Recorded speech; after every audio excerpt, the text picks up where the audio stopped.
안녕하세요, 우리 친구들. 여러분들의 국어를 탄탄하게 만들어드리는 도시락 국어 은하쌤입니다. 자, 우리 친구들 이제 우리는 중간고사 범위 다 끝났고요. 기말고사 범위로 넘어왔는데요. 이제 3단원 한번 들어가 보도록 할 텐데, 3단원이 언어의 특성과 우리말의 의문책에 딱 느낌이 오지 얘들아. 문법 파트가 되겠습니다. 그래서 우리 일단 3단원 어떤 내용들이 있는지부터 보면요. 첫 번째에서는 언어의 본질, 두 번째에서는 언어의 기능, 즉 언어라는 것 자체가, 우리가 쓰고 있는 이 언어라는 것 자체가 어떤 특성들을 가지고 있는지 오늘 그리고 다음 시간 공부할 거고요. 다다음 시간부터는 언어는 그럼 어떤 기능을 하는지를 한번 볼 거고요. 그리고 세 번째가 약간 조금 제일 좀 어려운 파트라고 보시면 되는데요. 의문체계와 바른소리라고 해서, 자, 우리들의 의문, 이런 게 기역, 니은, 아야, 어여, 뭐 이런 자음, 모음 같은 걸 우리가 의문이라고 하는데, 이런 의문들이 어떻게 구성되어 있는지 이런 것들을 살펴보게 되는 그런 단원이에요. 어쨌거나 소단원 1, 2는 그래도 좀 쉬운 편이야, 얘들아. 그러니까 네, 좀 열심히 공부하자고요. 뭐 3단원도 열심히 공부해야 되지, 당연히. 그치? 어쨌든 오늘은 언어의 본질에 대해서 한번 공부를 해보도록 할 텐데, 미리 이 5가지가 있어요. 자의성, 역사, 차회, 규칙, 창조, 이 5가지가 있다. 우린 요것들을 다 공부해야 된다라는 것들 기억해 두시면서, 일단은 오늘 내용과도 관련 있는 어휘 퀴즈인데요. 일정한 질서를 무시하고 제멋대로, 자기 마음대로 하는 이런 것들을 우리가 뭐라고 하냐면요. 바로 자의적이라고 합니다. 우리 오늘 자의성이라고 하는 걸 배울 텐데 그거랑 관련 있는 거야. 이 자자가요. 우리 자유 할 때 그 자자, 마음대로 자자거든요. 자기 마음대로 하다라는 게 바로 자의적이라는 그런 뜻이고요. 본질이라는 건 내 본래부터 가지고 있는 성질, 모습 이런 것들을 본질이라고 하고요. 필연적, 요 필연이라는 단어도 꼭 알아두셔야 돼요. 이 필연이라는 단어는 일단 이 필자가요. 반드시 필자, 연자가 그러할 연자, 즉 반드시 그렇게 될 수밖에 없는 걸 필연적이라고 하는 건데 이런 거지.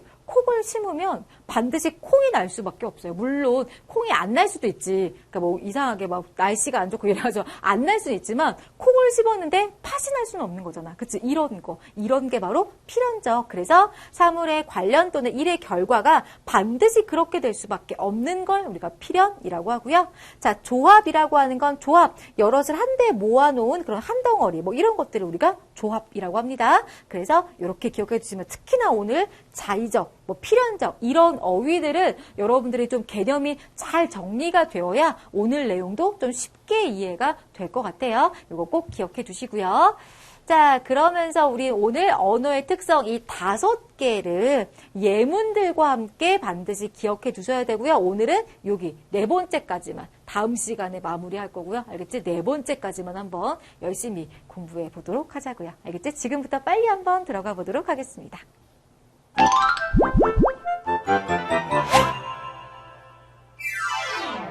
네, 자, 우리 친구들 그럼 일단 우리 오늘 언어의 본질 공부한다고 했잖아요. 우리 오늘은요, 일단 제 스타일로 한번 쭉 설명드리고 그런 다음에 본문 내용까지 함께 살펴보도록 할 텐데요.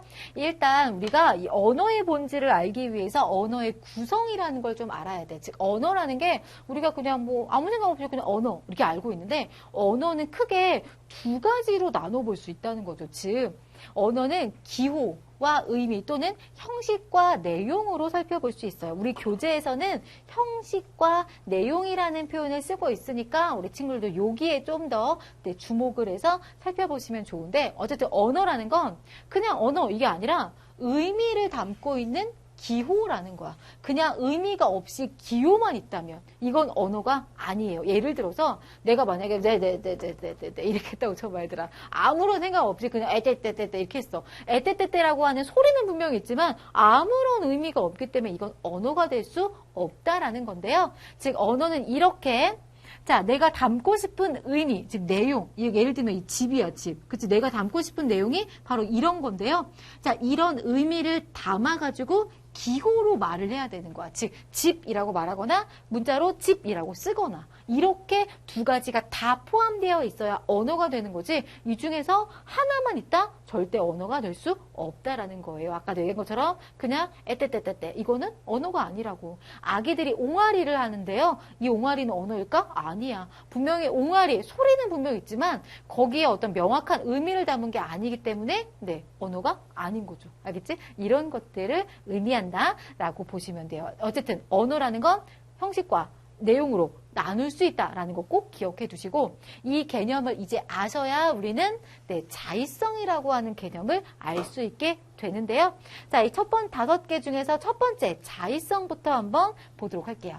자, 자의성이라는 건 방금 본 것처럼 이렇게 형식과 내용이 나눠지는데 이 형식과 내용 사이가 필연적이지 않다. 즉 반드시 이렇게 연결될 필요가 없다라는 게 바로 이거예요. 즉 예를 들어서 자 얘가 이런 어떤 내용을 가지고 있네. 그러니까 얘는 집이라고 말할 수밖에 없어. 라는 거. 자 집이라고 꼭 그렇게 말할 수밖에 없는 게 필연성이야. 근데 꼭 그럴까? 이걸 꼭 집이라고만 말해야 돼? 물론 우리는 이미 집이라고 해왔기 때문에 집이라고 말해야 되지만 얘의 어떤 특징이 있기 때문에 집이라고 불린 건 아니라는 거죠.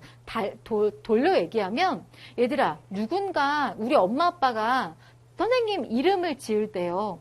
아 얘는 어문나라는 특성을 가지고 있으니까 어문나라고 이름을 지어야 돼? 라고 해서 어문나라는 이름을 지었을까? 아니야. 그냥 엄마 아빠 마음대로 그냥 어문나라고 지은 거죠. 내가 뭐라고 했어? 마음대로. 즉 자의성이라는 게 바로 이런 거야. 그냥 마음대로 어쩌다 보니까 그렇게 그냥 정해진 거지 뭐 어떤 특별한 어떤 그렇게 될 수밖에 없는 어떤 의미가 있어서 그렇게 된 건 아니라는 거예요. 자, 그래서 이것의 대표적인 예가 뭐냐면 만약에 이 둘 사이가 필연적이다라고 하면 한국어든 영어든 일본어든 다 똑같아야 돼. 왜? 다 필연적이니까 이렇게 생긴 건 다 집이라고 하거나 뭐 하나밖에 없어야 돼. 근데 어때? 이런 것들을 어떤 데서는 집이라고 하고 어떤 데서는 하우스라고 하고 이렇게 다르잖아요. 이제 이런 것들이 바로 이 둘 사이는 필연적인 관계가 아니라는 거. 그냥 자의적이라는 거. 마음대로 정해졌다라는 거. 요걸 알 수가 있다라는 거. 즉 애초에 처음에 얘를 집이라고 불렀을 때 어떤 특별한 의미가 있어서 그런 게 아니라 어쩌다 보니까 그냥 집이라고 불렸고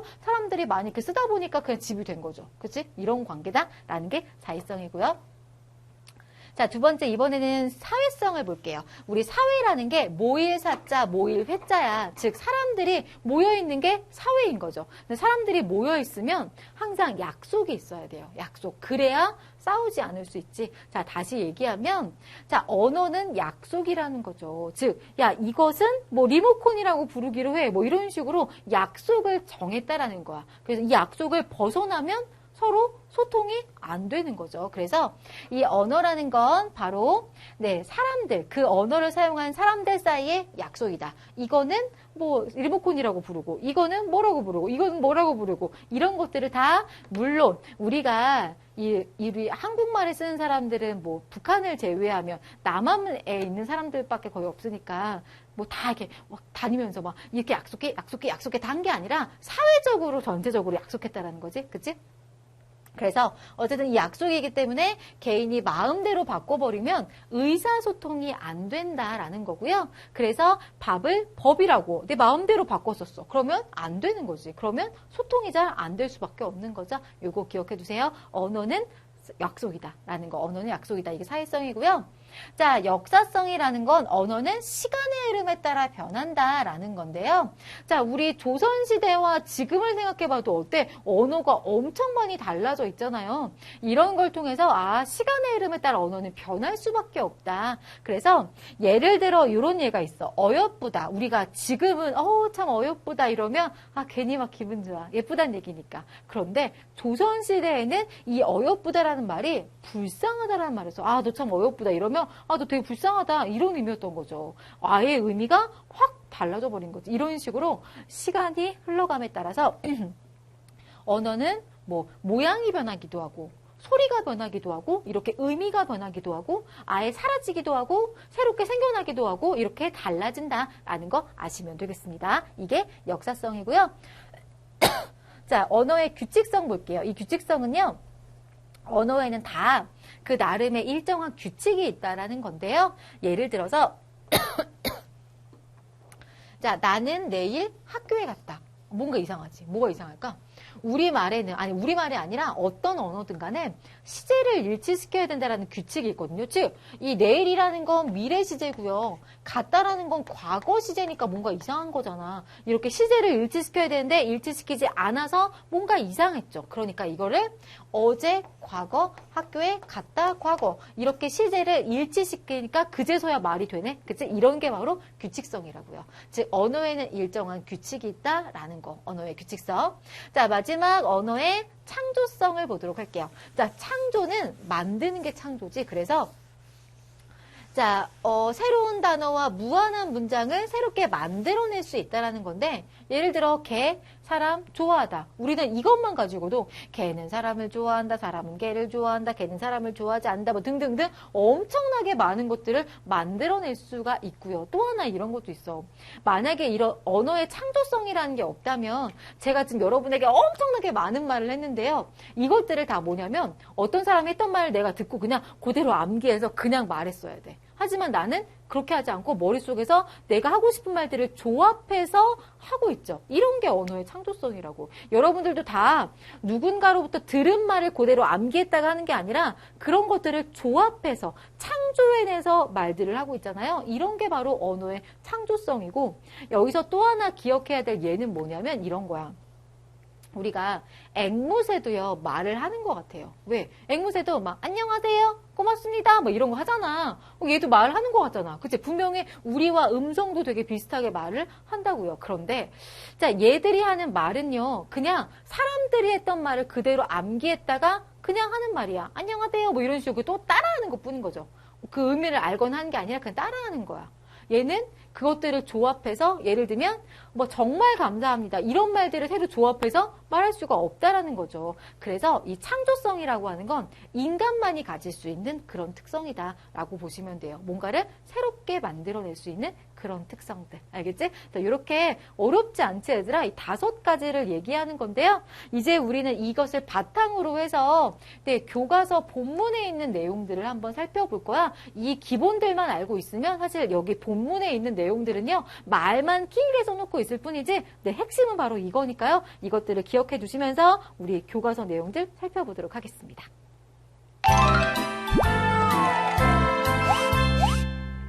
네, 자, 우리 친구들 그러면요, 이제 143페이지 보시면 되겠는데요. 자, 언어의 본질 처음부터 한번 슬쩍 볼게요. 자, 여러분 안녕하세요. 오늘은 언어의 본질에 대해서 같이 생각해 볼 차례입니다. 언어의 본질을 이해하기 위해서는 먼저 언어엔 어떤 특성이 있는가를 잘 알아야 합니다. 라고 하면서, 즉, 이 글은요, 언어의 본질을 그냥 설명하는 게 아니라 마치 강연 형식으로 우리 친구들에게 강연하듯이 이 언어의 본질을 설명할 거야. 이렇게 하고 있는데 자 그래서 지난 시간에 여러분에게 언어의 특성에 대해 알아보고 궁금하거나 함께 이야기를 나누고 싶은 것에 대해서 미리 질문을 하라고 안내해 드렸습니다. 따라서 오늘 강연은 여러분이 이미 질문한 것에 제가 답을 하는 방식으로 진행하려고 합니다. 라고 해서 이 글이 어쨌든 강연의 형식을 이렇게 빌려 쓰고 있구나 라는 거 기억해 두시면서 사람들이 의사소통을 하는 방법에는 여러 가지가 있는데요.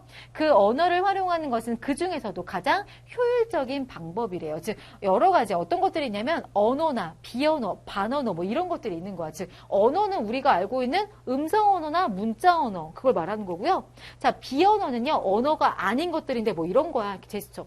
뭐 예를 들면 이렇게 하면 우리가 잘 모르겠는데 뭐 이런 거 또는 뭐 아닌데 뭐 이런 의미 X 좋아 뭐 이런 것들이 다 어떻게 보면 의미가 될 수 있죠. 또 누가 질문했을 때 고개를 끄덕끄덕해 이거는 긍정의 의미 이러면 부정의 의미 뭐 이런 식으로 이런 손짓 몸짓 뭐 표정 뭐 이런 것들도 우리가 의사소통의 도구라고 볼 수가 있겠죠. 자 그리고 반언어는요 반만 언어라고 해서 뭐 목소리, 뭐 음의 강약, 고저 뭐 이런 것들이 바로 반언어가 되겠습니다. 어쨌든 이런 것들도 의사소통으로서의 어떤 기능을 할 수가 있긴 있는데 그 중에서도 가장 좋은 건 뭐다? 바로 언어인 거죠. 그치? 언어가 가장 정확하겠지.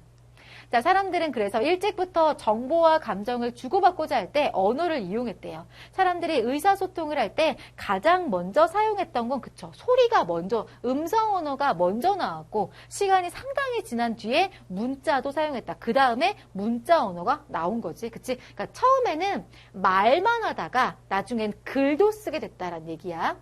전하려고 하는 뜻을 약속된 소리나 문자로 표현하고, 즉 내가 뭔가 표현할 때는 소리로 표현하는 걸 뭐라고 해? 말하기라고 하고요. 자, 문자로 표현하는 걸 뭐라고 해? 글쓰기라고 하지. 즉 말하기와 쓰기, 표현활동. 자, 이것을 또 귀로 듣거나, 귀로 듣는 걸 뭐라고 하니 얘들아? 듣기. 또 눈으로 보아 이해하는 건 읽기. 그치? 이런 것들은 이해활동. 듣기와 읽기, 이해활동을 해가면서 우리는 원활하게 의사소통을 할 수 있게 되었다라는 거예요. 이렇게 인간이 의사소통을 하는데 가장 중요한 도구로 쓰는 바로 이 언어는 이미 여러분이 알아본 것처럼 자의성, 사회성, 규칙성, 창조성, 역사성 등의 이런 다양한 특성들을 지니고 있다.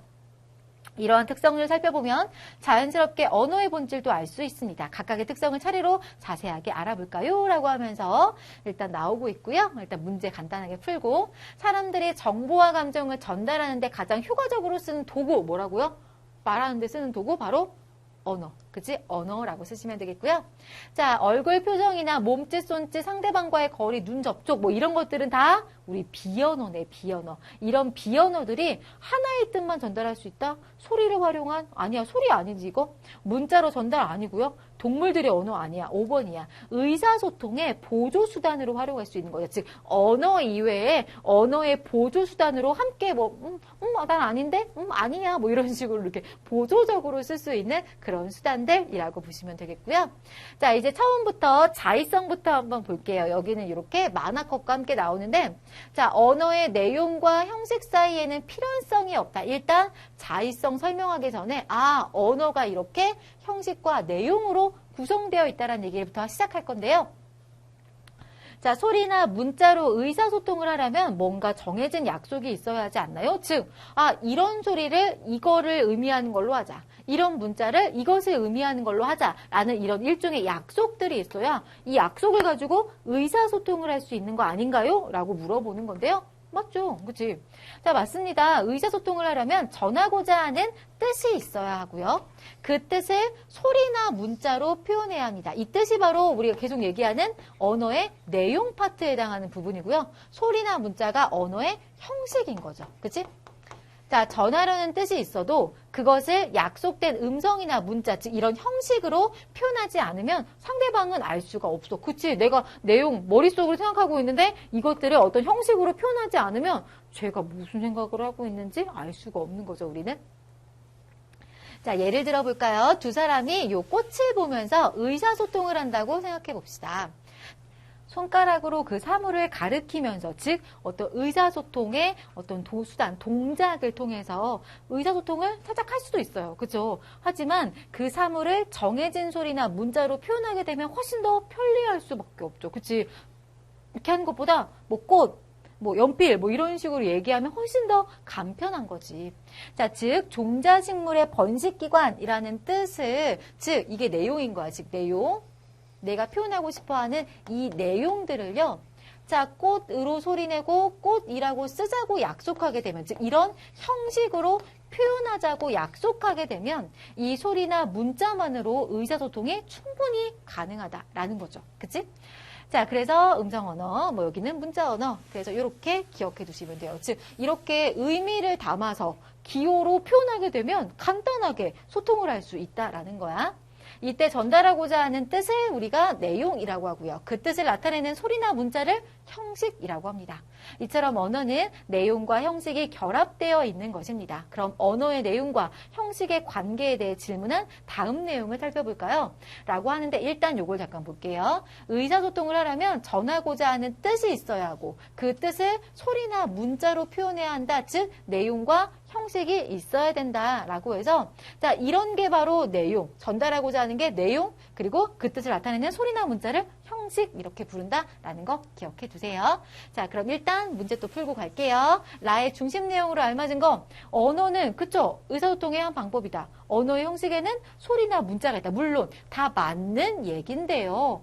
여기서 하고자 하는 중심 내용은 언어는 내용과 형식이 짬뽕된 거다. 두 가지가 다 있어야 된다라는 얘기가 가장 중심 내용이었던 거지. 정답은 3번이야. 나머지는 그냥 읽어보시고요.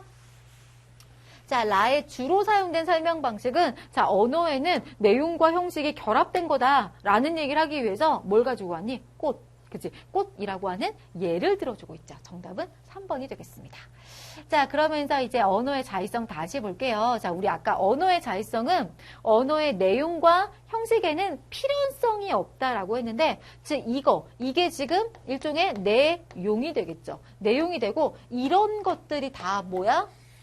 형식이 되는 건데, 자, 만약에 이게 정말 필연적으로 연결될 수밖에 없다면 이렇게 다양해질 수가 없는 거야. 딱 하나여야 되는 거지. 왜? 반드시 그렇게 돼야 되는 거니까. 그치? 그러니까 예를 들면 필연적이다. 아까도 잠깐 설명했지만 내가 여기다 콩을 심었어. 그러면 콩만 나와야 돼. 딱 하나여야 돼. 근데 여기 콩을 심었는데 팥도 나오고 막 쑥도 나오고 뭐도 나오고 뭐도 나왔어. 이건 이상한 거지. 이건 뭔가 관계가 없는 거지. 그래서 이러면 안 된다는 거야. 알겠지? 즉, 이 얘기는 뭐야? 필연성이 없구나라는 걸로 받아들이시면 돼요. 자, 그래서 언어마다 소리와 문자가 다른데 언어의 내용과 형식의 관계는 어떻게 결정되나요? 마음대로 결정됩니다. 이게 답인 거죠. 같은 뜻의 대상이라 해도 언어마다 그것을 발음하는 소리나 쓰는 글자가 다를 수가 있습니다. 라고 해서 즉 언어의 내용과 형식 사이에는 필연성이 없다. 자, 예를 들면 우리가 꽃이라고 하는 것을 영어로는 플라워, 이렇게 플라워라고 소리내고 이렇게 씁니다. 또한 중국어로는 화라고 소리내고 이렇게 씁니다. 일본어로는 하나라고 소리내고 이렇게 씁니다. 즉 얘들 다 형식인 거죠. 이렇게 형식이 다 다른 거야. 자, 우연히 소리나 문자 표기가 같을 수는 있겠지만 대부분은 언어마다 서로 다른 소리와 문자를 가지고 있다. 즉 이런 형식들, 다른 형식들을 가지고 있다. 가리키는 내용 같더라도 형식은 이렇게 얼마든지 다를 수 있는 것이지요. 라고 하고 있습니다. 즉 계속 얘기하지만 자의성은 뭐다? 형식과 내용 사이에는 자의적이다. 알겠지? 필연적이지 않다라는 거. 소통만 잘 이루어지면 그 뜻을 지시하는 형식은 어떤 것으로 정하든 문제가 없습니다. 같은 대상도 언어마다 다르게 표현되는 것을 보면 형식이 우연히 결정된 것임을 알 수가 있다. 이게 포인트인 거야. 즉 형식은 그냥 우연히 결정된 거야. 즉 어떻게 하다 보니까 그냥 얘가 꽃이 된 거죠. 어떻게 하다 보니까 일본에서는 하나라고 부르는 거죠. 그래서 이런 식으로 그냥 우연히 그렇게 자의적으로 어쩌다 보니 결정된 거지 어떤 필연적인 관계가 있는 건 아니다. 라고 보시면 되겠습니다. 즉 내용과 형식의 관계가 임의적으로 이루어집니다. 이렇게 언어의 내용과 형식 사이에는 필연성이 없다는 특성을 언어의 무슨 성? 자의성이라고 합니다. 이렇게 기억해 두시고요. 다시 정리해보면 같은 대상도 언어마다 다른 소리와 표기로 표현한다. 자, 이런 예를 통해서 언어와 언어의 내용과 형식 사이에는 필연성이 없다라고 하는 이런 내용들 기억해 두시고요. 자, 언어 자의성의 내용을 쓰시오라는 경우도 있어요. 그럼 이거 여러분 쓰시면 돼요. 어렵지 않지? 내용과 형식 사이에는 필연성이 없다. 너무 어렵게 생각하지 마시고 외우세요. 알겠죠? 자, 그 다음에 문제 빨리 또 풀고 넘어갈게요. 언어의 자의성을 뒷받침하는 근거로 알맞은 거. 자, 방언도 표준어가 될 수 있다. 관습적으로 쓰는 말이 있다. 같은 내용 아니고요. 답은 같은 대상도 나라마다 다르게 소리내고 적는다. 즉, 같은 대상도 같은 대상이었다 똑같으려면 필연성이 있는 건데 그렇지 않다는 거죠. 정답은 4번. 그러니까 여러분들 언어의 자의성의 예는요. 딱 두 가지 스타일밖에 없어요. 바로 이런 거. 즉 나라마다 언어가 다른 거 있지. 플라워, 꽃, 하나, 화 이런 식으로 다른 거. 그리고 또 하나는 동음이요. 알겠지? 동음이어는 예를 들어서 배라고 하는 소리가 어때? 이 배를 나타나기도 하고 먹는 배를 나타내기도 하고 교통수단을 나타내기도 해. 이런 걸로 봐서도 역시나 어때? 의미와 내용과 형식이 필연성이 없다라는 거 알 수가 있죠. 그러니까 이 두 가지 예밖에 없으니까 이런 예가 딱 나와? 그럼 무조건 차이성이라고 보시면 되겠습니다. 알겠죠? 자, 그 다음 언어의 자의성과 가장 관계 깊은 예, 방금도 얘기했지만 어떻다고요? 나라마다 뭔가 다른 거 얘기하시면 되는데 즉 답은 2번이네요. 나무를 영어로 트리라고 한다. 어때? 자, 우리나라에선 나무라고 하는데 얘네는 트리라고 하네? 이거는 뭐야? 필연성이 없구나라는 걸로 보시면 되는 거죠. 나머지는 보시면 되는데 이렇게 볼게요. 아이가 장난감을 뿌뿌라고 한다. 아이 입장에서는 장난감에다가 새로운 이름을 만들어준 거지. 요거는 자 창조성에 대한 예라고 볼 수가 있고요. 나는 먹는다 사과를. 원래 우리는 나는 사과를 먹는다라고 해야 되는데 이거를 지 혼자 마음대로 뒤바꿔버린 거죠. 즉 규칙을 파괴한 거네요. 요거 언어의 규칙성.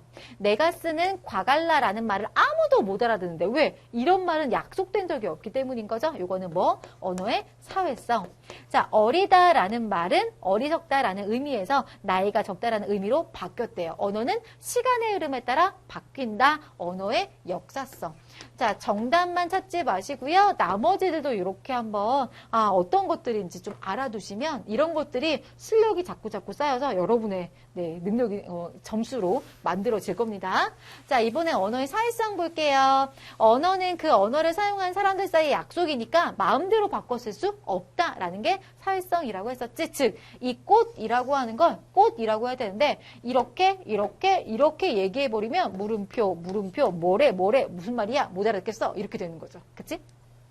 그래서 같은 언어를 쓰는 사람들 사이에서는 정해진 형식을 써야 하지 않나요? 사람마다 제각기 다른 말을 쓴다면 그치 의사소통이 불가능하지 않을까요? 맞습니다.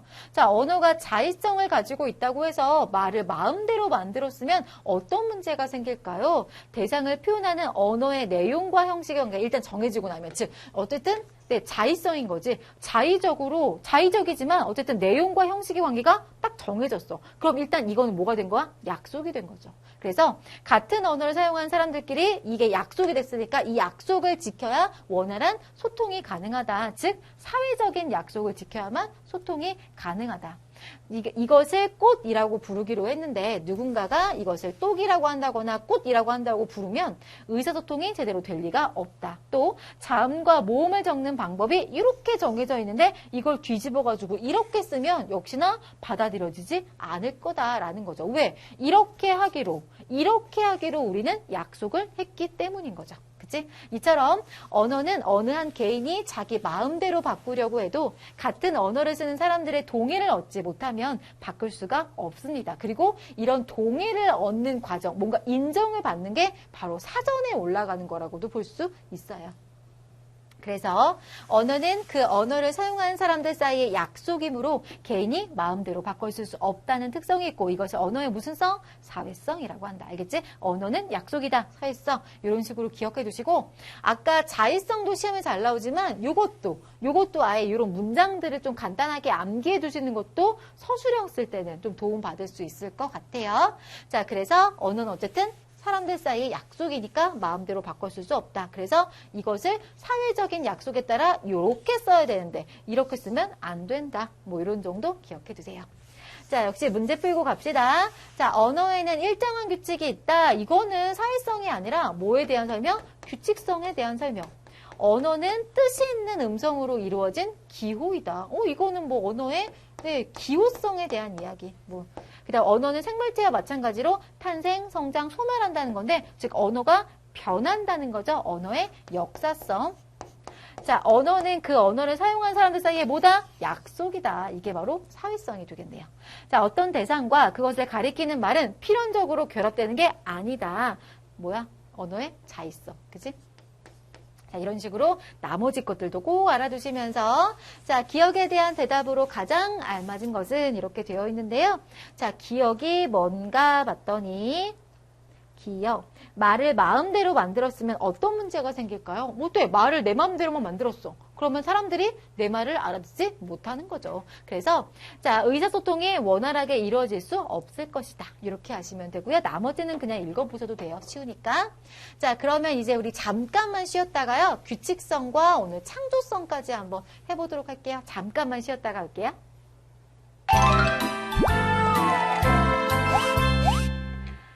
네, 자, 우리 친구들 이제 우리는 언어의 규칙성부터 들어갈 건데요. 규칙성은 그렇게 어렵지 않지. 어쨌든 언어에는 일정한 규칙이 있다라는 게 바로 언어의 규칙성인데요.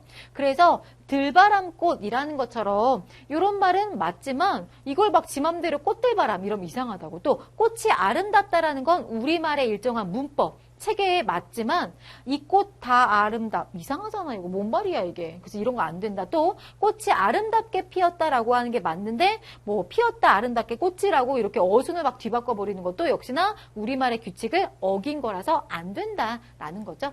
자, 그래서 단어를 만드는 방법이나 문장을 이루는 방법에도 정해진 규칙이 있는데 이러한 규칙이 필요한 이유는 무엇인가요? 라는 건데요. 자, 왜 필요할까요? 이것도 역시나 우리끼리 약속이기 때문인 건데, 자, 언어로 의사소통을 하다 보면 새로운 단어를 만들어야 할 때가 있고, 자, 새로운 문장도 끊임없이 만들게 됩니다.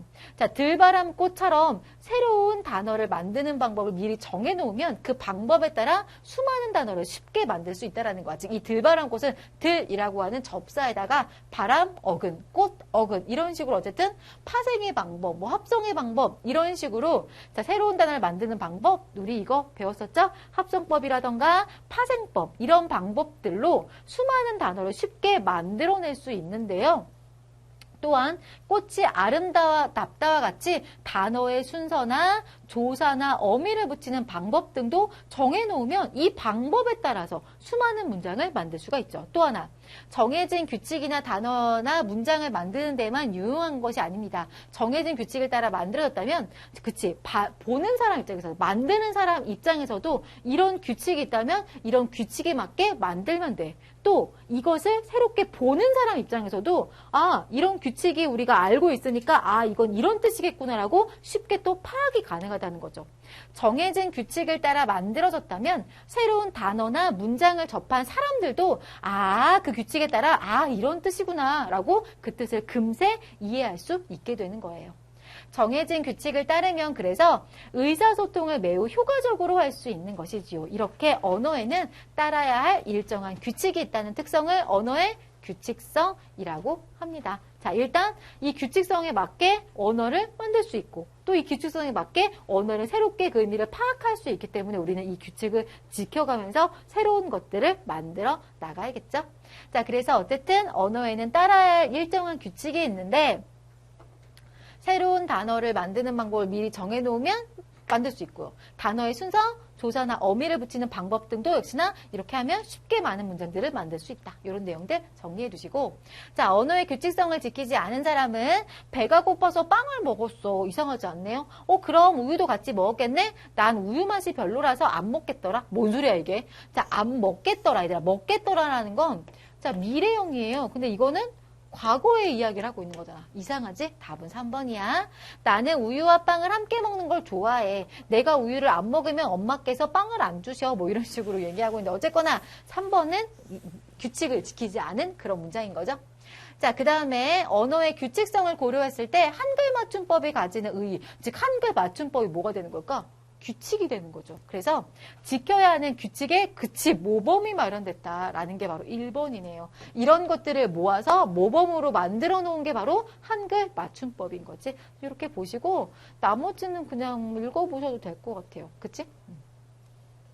자, 그 다음 니은과 유사한 방법으로 만들어진 단어가 아닌 거라고 되어 있는데요. 자, 니은은 들바람꽃인데 들바람꽃은 자, 접사, 어근 이런 방식으로 합성 또는 파생의 방법으로 만들어진 그런 단어인데요.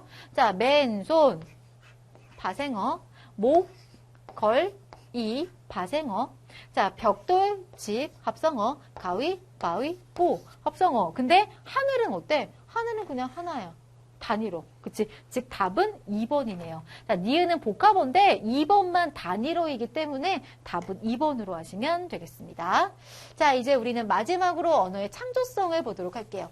언어에는 새로운 단어나 문장 등을 끊임없이 무한대로 만들어낼 수 있는 힘이 있고 이것을 우리가 창조성이라고 하는데 아, 꽃은 왜 저렇게 아름다운 걸까? 뭐 이런 말에 대해서 이 아이가 아름비가 마침내 땅으로 내려 사뿐 지르밟아 뿌리로 들어가고 아름다움을 사모한 꽃은 뿌리에 머물던 이 아름비를 초청하여 아름다운 꽃을 피웠기 때문, 아름꽃을 피웠기 때문이죠. 뭐 이런 식으로.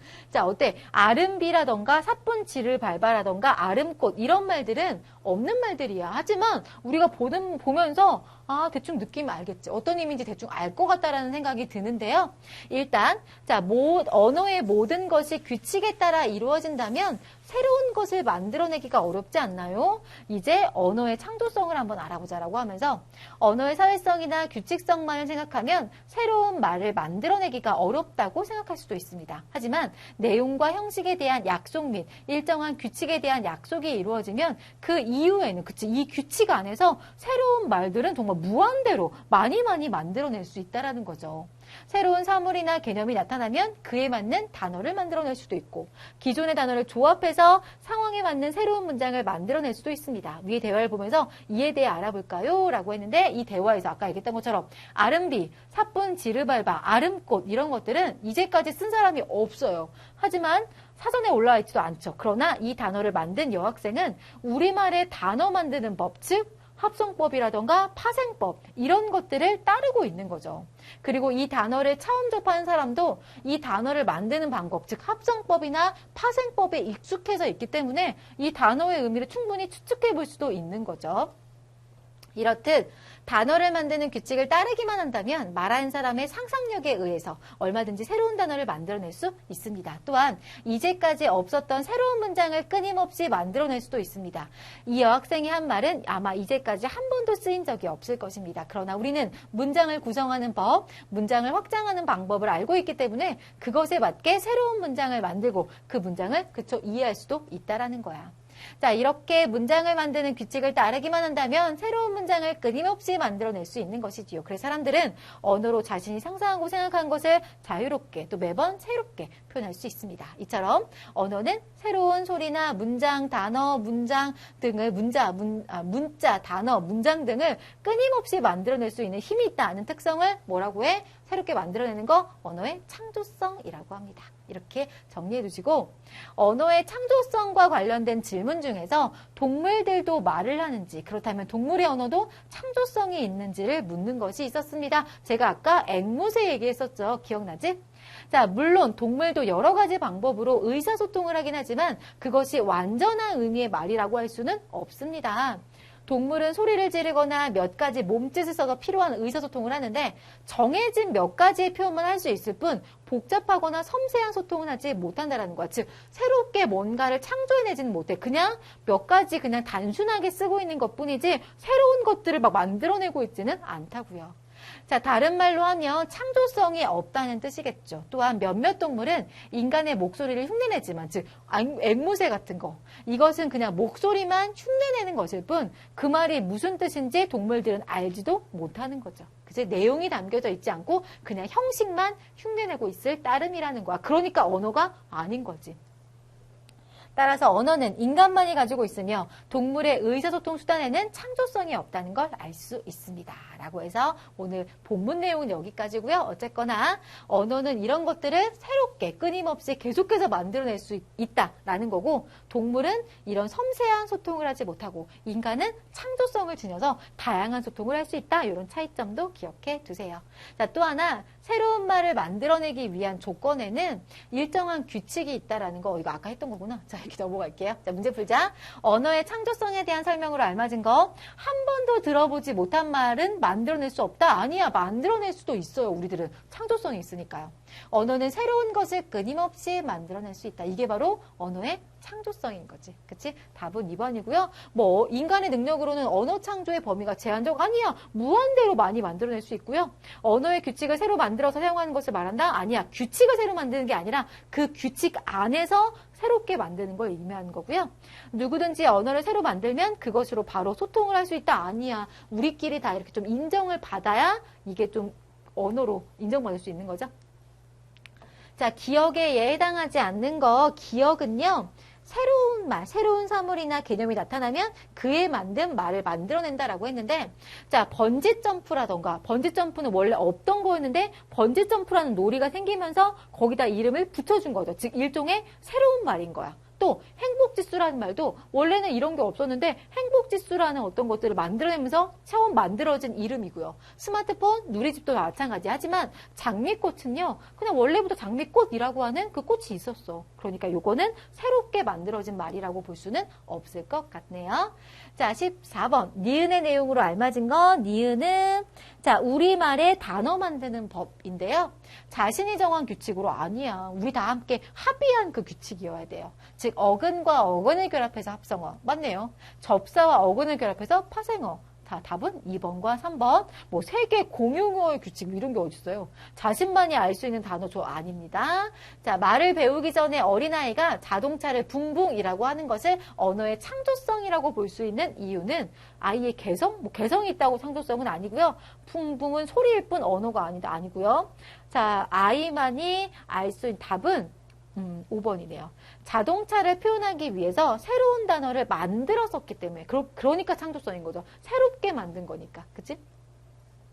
또 동물과 인간의 언어에 대한 설명으로 알맞은 거. 인간의 언어로는 복잡한 내용을 전달할 수 없다. 아니요. 전달할 수 있죠. 인간은 주로 소리, 몸짓을 사용한다. 자, 언어를 사용하죠. 동물과 달리 인간만이 언어의 창조성을 지니고 있다. 이게 맞는 말이네요. 즉 동물은 창조성이 없고 인간은 창조성이 있다. 이런 식으로 기억해 두시면 되겠습니다. 자, 그래서 오늘은 일단 여기까지 보고요. 다음 시간에 언어의 본질 마무리 한번 지어보도록 할게요. 일단 우리는 비밀 레시피로 빨리 넘어가도록 하겠습니다.